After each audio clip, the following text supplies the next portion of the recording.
આયુષીબેનને થોડું મોડું ઉઠવાની આદત છે, તો વર્ષાબેનને શું કરવાનું છે? વર્ષાબેન ક્યાં છે? મારો અવાજ સંભળાય વર્ષાબેનને? થોડો કાથ ઊંચો કરો. તો તમારે શું કરવાનું? આયુષીબેન થોડા મોડા ઉઠે ને તો તમારે એને ચા બનાવી દેજો, વેવાણ મારી બેનીને કાંઈ ના કહેજો, વેવાણ મારી બેનીને કાંઈ ના કહેજો. પેશન આવી પેશન કરવા દેજો, વેવાણ મારી બેનીને કાંઈ ના કહેજો, વેવાણ મારી બેનીને કાંઈ ના કહેજો.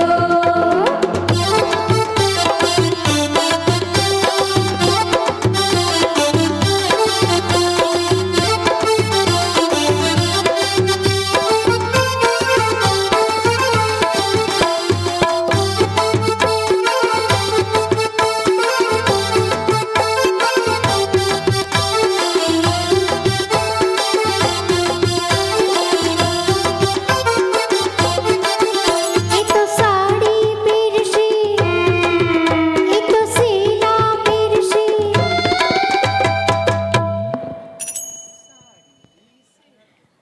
આયુષીબેનને સાડી સેલા બધું પહેરવું હોય તો વર્ષાબેને એક પરમિશન આપવાની છે. વર્ષાબેન પરમિશન આપશો ને? યસ કહી દો. એમને કઈ પરમિશન આપણે કહી દઈએ ને? એને જીન્સ પહેરવા દેજો, વેવાણ મારી બેનીને કાંઈ ના કહેજો, વેવાણ મારી બેનીને કાંઈ ના કહેજો. પેશન આવી પેશન કરવા દેજો, વેવાણ મારી બેનીને કાંઈ ના કહેજો, વેવાણ મારી બેનીને કાંઈ ના કહેજો.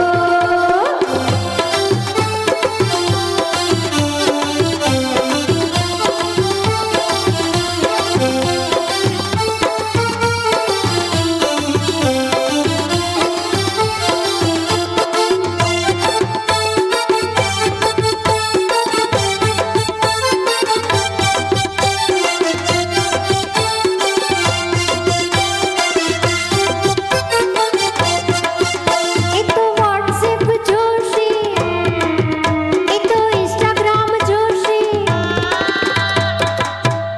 આયુષીબેનને વોટ્સએપ, ઇન્સ્ટાગ્રામ અને હમણાં તો નવું નવું છે ને સ્નેપ.